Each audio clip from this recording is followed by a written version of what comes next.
Hi, juniors. This is Miss Mitchell, and today we're going to talk about college and career readiness. The focus today is going to be on college planning.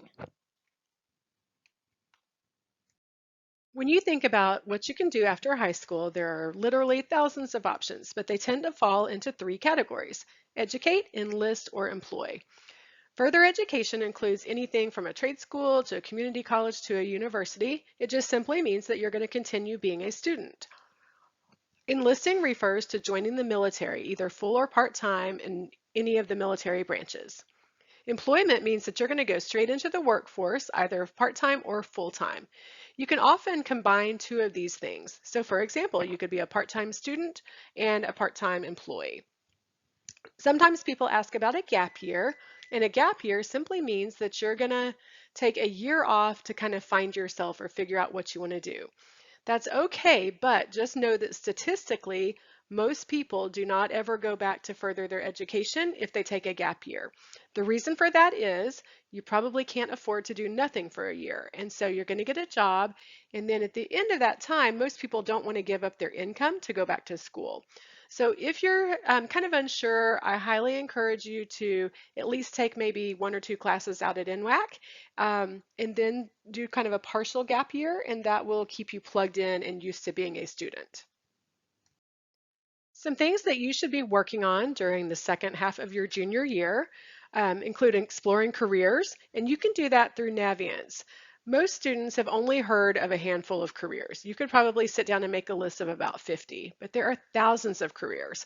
So don't just look at the ones you've heard of. Explore different ones and see what you might be interested in. Use the tools that you have in Navient or online to help you explore and learn about lots of different careers. Be sure that you finish this year strong. When you apply to college next fall, colleges are going to see your 6 semester transcript. And what that means is 2 semesters of freshman year, 2 semesters of sophomore year, and 2 semesters of junior year. That's it. Most colleges don't see your senior year grades when you're applying. Take the ACT. You're going to take it once on March 1st. All juniors will take it at RHS, but that's just your school-based test. You need to sign up for a Saturday test and go take it more than once. Be sure that you look at the Federal Student Aid Estimator. This is an online tool that gives you an idea of how much financial aid you might receive and what college is going to cost you out of pocket. If you're attending college, start your list now. Please don't wait. Seniors come in very stressed out if they haven't already started a list. So begin looking at it and narrowing down your choices. If you're interested in the military, start looking at your options now. Maybe meet with a recruiter and go ahead and take the ASVAB. And if you're going into the workforce, then again, be exploring careers. Set goals for yourself. What do you want to do and how do you want to get there? The ACT is an important exam for 3 different reasons. The first one is college admissions. So colleges use ACT scores to kind of predict how well you'll do in college. They compare you to other students in your school, your state, and then nationally. They also use it for scholarship consideration. And for scholarships, these are highly competitive, so the higher score, the better. And then there's course placement. Most states, including Arkansas, require minimum scores on the ACT to qualify for college level courses. So in Arkansas, for example, if you want to take just the freshman year English course, you have to have a 19 on your English and a 19 on your reading. And all states have different course placement requirements, and they use the ACT for that purpose. There are multiple test dates per year, several offered at RHS. What you need to do is look at your calendar, choose some test dates that are good, and then register online for those tests. The ACT should not be a one and done type of test. Most students can increase their score if they take it more than once. I like to recommend the summer test dates because some students will score higher. Part of that is because you are more relaxed over the summer and you don't have other schoolwork competing for your time. So you can put all your time into trying to raise your ACT score. If you qualify for free and reduced lunch, be sure that you ask your counselor for a fee waiver. You can test a total of 4 times using a fee waiver. So all you have to do is come in and we will verify that and give you a fee waiver. It's kind of like a gift card that you can use to take the test. There are 2 ACT alternatives that you might come across. One is the SAT. Now, this is a big test, just like the ACT. It's not as common in Arkansas. In some states, it's much more popular or it's used equally with the ACT, but Arkansas is an ACT state. I would recommend you take the SAT if you're exceptionally good in either reading or math, because these scores will make up 50% of your score, whereas on the ACT, they're just 25% of your score. Also, if you struggle with time, if you take the ACT and you run out of time, definitely consider the SAT because it allows a little bit more time per question. Another test option that you might come across is the AccuPlacer.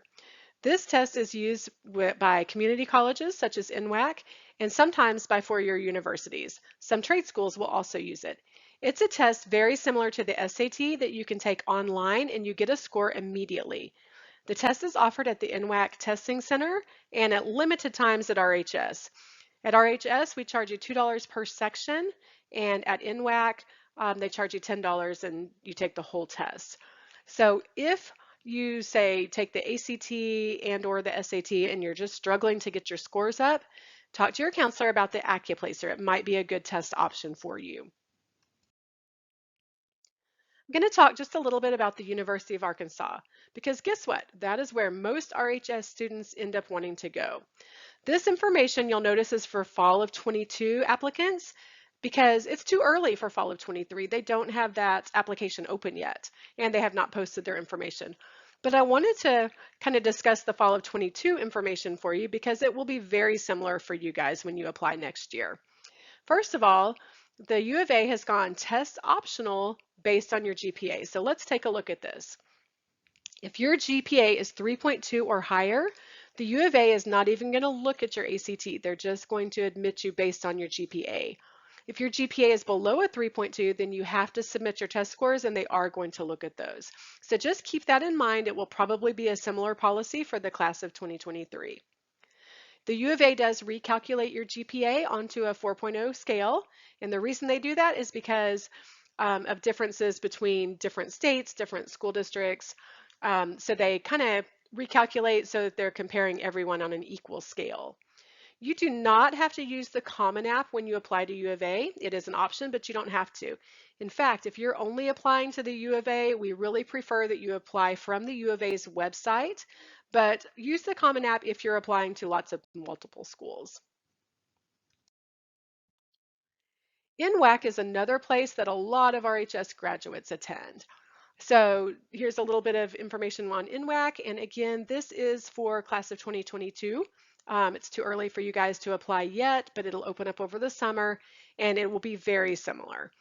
Again, NWAC does not require test scores for admissions, but they do require them for course placement, just like the U of A does. This slide will show you all kinds of Arkansas schools that you might apply to. So like I said, most people apply to the U of A and NWAC, and that's kind of it. We have students that go to UCA, go to UAFS, but in much smaller numbers. But we really encourage you to explore all the great options that Arkansas has. There's so many schools out there that offer great programs. And just a little tip, it's really hard to get an academic scholarship to the U of A, but if you're a high achieving student, some of the smaller schools might be more likely to give you money. Most Mounties, like I said, go to U of A or NWAC. And then kind of the runners up are Arkansas Tech, UCA, ASU, and UAFS. But we really encourage you guys to think out of the box and find a campus that's right for you. One little note, there is one school on here that is actually in Texas, and that's Texas A&M Texarkana. And if you've been to Texarkana, you know that it kind of straddles the Texas-Arkansas border. Because of that, that school gives in-state tuition. So for most Texas schools, you have to pay out-of-state tuition, but because this one's right on the border, they will admit you as an in-state student. As you're planning your college list, there are three categories that you want to consider: reach schools, target schools, and safety schools. A reach school is the one that may be a stretch for you academically. So the average GPA and test scores might be higher than yours. These also include schools such as Harvard that admit very few students. So even if you're an amazingly brilliant student with a near perfect record, you still might not get admitted because they accept so few students. A target school is the one that you're right on target for. So you have the GPA and test scores, and you can expect that you would be admitted. You might not be, it's not guaranteed, but you are on the level of their current admitted students. And then a safety school is one that you know that you can get into. So it might be a school like a state school that admits a large percentage of students. You might meet automatic admissions requirements. Remember how we talked about with U of A, if you had a 3.2 or higher, they're going to admit you based on just GPA. It does not mean that these are lesser schools. It just means that they're typically bigger and accept a lot of students. So just some other college admissions information. If you're applying to out-of-state and private schools, and typically this includes any school that's a highly selective competitive school, be sure to use the Common App if you can. That saves you and your counselor and your teachers a lot of work because you do one application and then you submit it to multiple different schools. You can do the same thing with your letters of recommendation. So as a counselor, I can write a letter, I can upload it to Common App once, and any schools that you've applied to are able to view it. Some of these schools are test optional or test flexible, and know that some of these highly competitive schools may not accept your ECE courses. They typically prefer that you take AP courses over ECE courses. Letters of recommendation are not needed for your state school, so you don't need them for U of A or NWAC, but you do need them for a lot of these competitive schools. And sometimes you will also need them for scholarships, so you might apply to college and not need a letter, but then you apply for a scholarship and you have to get one. We ask that you always give us a 2 to 3 week notice, minimum of 2 if you want a good letter. So just like if you procrastinate a long time on an assignment and you have to throw it together and it's not your best work, that's the same with anyone writing a letter for you. If you ask for it at the last minute, you're going to get a very generic letter. It's not going to be what you want. So give us the notice so that we have plenty of time to write a nice personal letter for you. So again, Common App, it's used by about 900 schools. You're going to link Naviance with your Common App, and we will tell you more about that your senior year. Most of the schools that you apply to through Naviance, if they're private schools, they are going to require what's called a school report. So that means your counselor is going to upload a school report and a letter on your behalf. And again, we ask for 2 weeks notice on that. You might come across the Coalition app. It was originally intended to be a competitor to the Common App, but it's a lot less common. It has far fewer schools. But you probably will come across Coalition app if you're applying to elite schools. Other applications that you might see, there is a Common Black College application that is for HBCUs or historically black colleges and universities. There is a Universal Common App, and that one's almost obsolete. There's very few schools now that are still using the Universal Common App. And then there's Apply Texas, and I put that on there just because we do have a lot of students that apply to SMU or Baylor or UT or other Texas schools. Again, all of those are common applications, meaning you apply one time and then your information can be uploaded to multiple schools. When you apply to college, you're going to need to send a transcript, and a transcript is a legal document that contains all of your grades since either 8th or ninth grade. So if you took Algebra 1 or Spanish 1 or something in the 8th grade, it starts in 8th grade. If you did not take any high school courses, then it starts in the ninth grade. And it has your cumulative GPA and every grade you've ever earned in a high school course. Because it's a legal document, we need you to fill out what's called a records release form that gives us permission to send your records. And then a quick mention about college visits. So this year, most colleges did open back up for in-person visits. There are some that are still doing virtual only. As a junior, you can qualify for one school business day. So we encourage you to use that, and you pick up a form at the attendance office. I'm not going to read this slide to you because it's a lot of information, but just a couple of tips on college searches. Research. Don't just pick a college because your parents know about it or your friend wants to go there. Do your research and make a list of schools that you're interested in and that are good fits for you personally.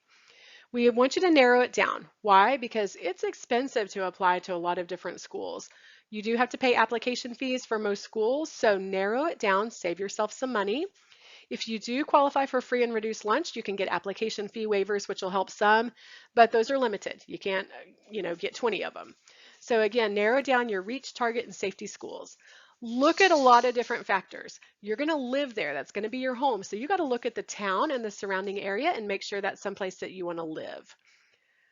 As far as your career searches, please use Naviance. There are 3 different tools in there that are free and they give really good information. And then you can also go online and in the packet that you're going to be given, there are lots of links to other career searches. You don't want to make your whole decision based on a career inventory. However, these are really well researched and they do a really good job of pointing you into something that matches your personality traits and your abilities. And then some college application tips. You can read through these on your own. The main thing is to know your deadlines. Start early, keep track of that. You don't want to end up stressed out and scrambling for meeting deadlines. And remember how I told you, like you get less wonderful letters of recommendation when you procrastinate. So you want to be well on top of things. If you're applying to a lot of schools, you may even want to start a spreadsheet and track all your deadlines because it can get really overwhelming. Be sure that you do your own applications. It's really not a good idea to have a parent or somebody else do your applications for you. And then you're in charge of sending all your AP test scores, your ACT scores, anything like that. So as you're working in these third-party websites, make sure that you know your passwords because we can't help you there. You've got to be able to get into your own accounts. So we get asked all the time, what do colleges want? Well, the answer can be simple or complicated depending on the schools that you're applying to. If you're looking at a school like U of A, remember I said they are looking for a 3.2, and if you have that, you're going to be admitted. That's pretty black and white. If you don't have the 3.2, they'll tell you what you need to do to reach application status. But when you start talking about your competitive schools, it gets really complicated. They look at a lot of factors, and each college places more importance or weight on different things. But in general, this is the stuff that's important. Your GPA really matters. So when you're looking at a competitive school, GPA matters a lot, and if it's not high, they probably won't even look at you. One thing to note is that they're going to recalculate your GPA. They usually do it on a 4.0 scale.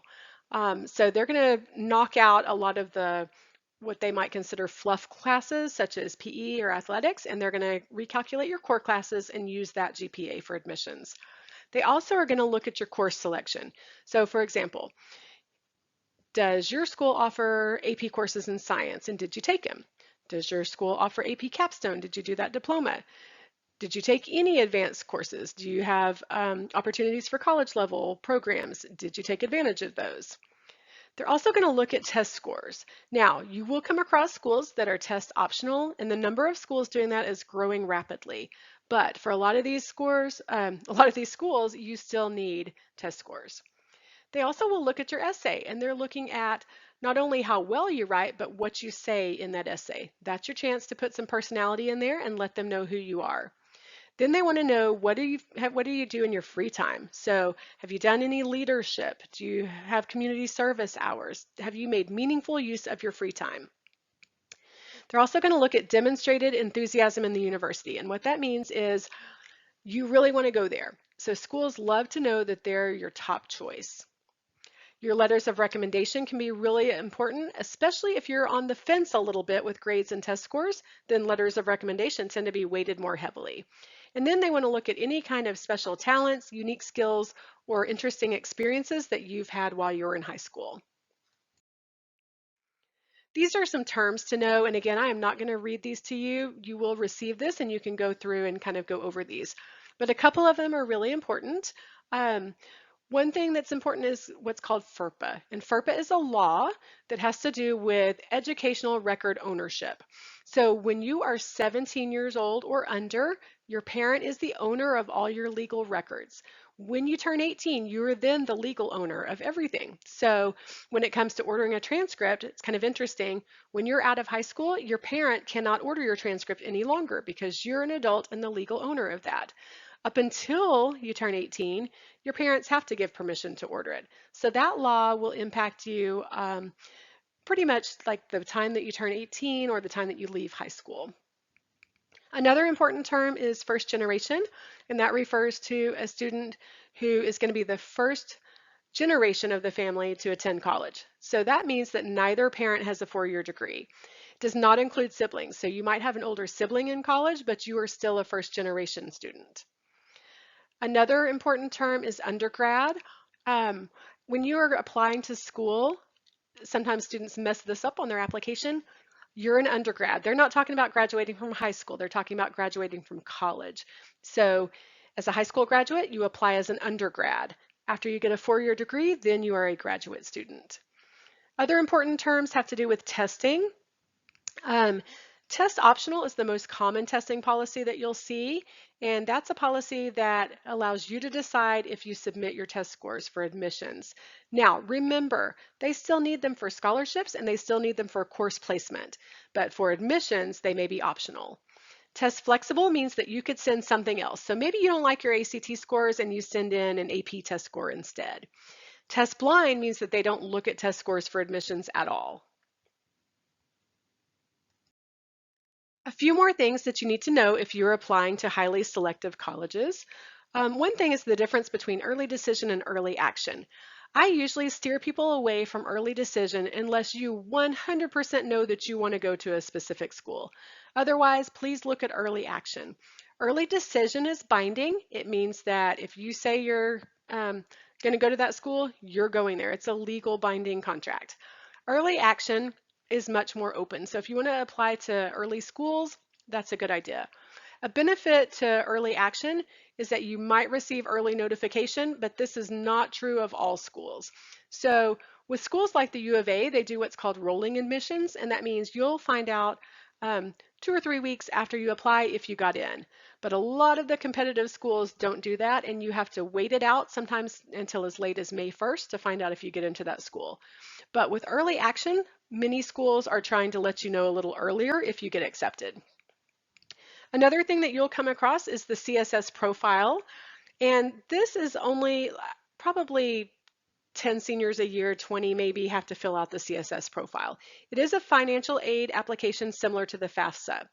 Everybody is going to do the FAFSA. We're going to tell every single senior, do your FAFSA, but very few of you will do the CSS profile. And so what it is it's an application that dives much deeper into your finances and to help you figure out if you can get aid from that individual college. So the FAFSA is for federal financial aid. The CSS profile is for individual college financial aid.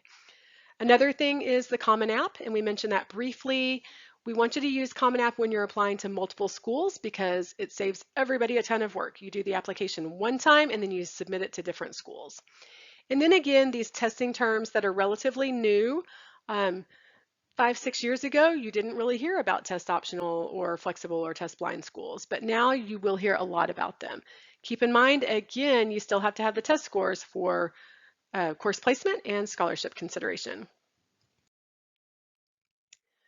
This slide just links Naviance for you. If you click on that giant word clever, it will take you exactly where you need to go to log in. Um, we want all juniors to do the following tasks. Do the career cluster finder. That one will help you narrow down career areas of interest. Then do the career interest profiler. This one will focus you on to specific career areas. Strengths Explorer is an excellent inventory, but you can only do it once, and if you did it in the 10th grade, you cannot do it again. However, if you did not do it in the 10th grade, make sure you do it in the 11th grade because it's a really good one, and it focuses on your individual strengths, traits, and things that you're good at. Then after you do some of that, then you can go into Road Trip Nation and you can look at the videos. Hundreds of videos with different careers. And so you can search for a career and you can hear interviews from people who are in that field and they'll tell you interesting tips about that career field. Then you can work on your resume. That's really important. We want all juniors, college bound or not, to work on a resume. And then this last one is only for college bound kids, but it's called the College Supermatch. And what it is designed to do is help you find colleges around the country or world that are a good fit with the things that are important to you. If you want to continue playing a sport in college, then it's really important that you register with the appropriate athletic organization. So the best known is NCAA, and that's because it's for your big schools and your D1, D2, and D3 schools. It's the one that everyone's heard of.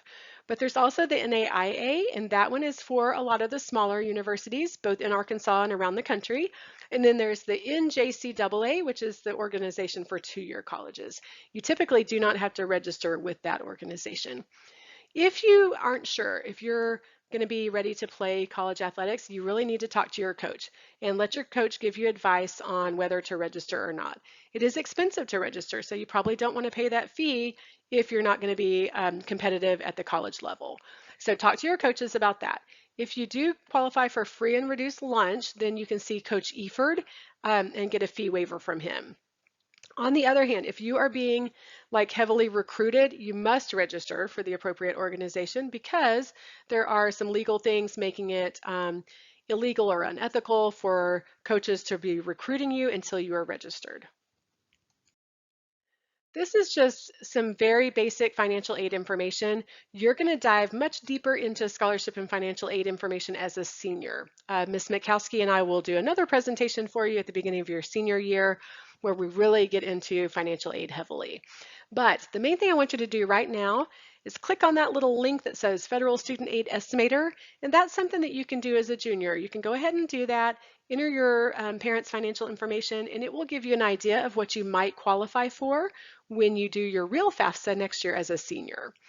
And then you can read through this. This is the 4 types of financial aid that are available.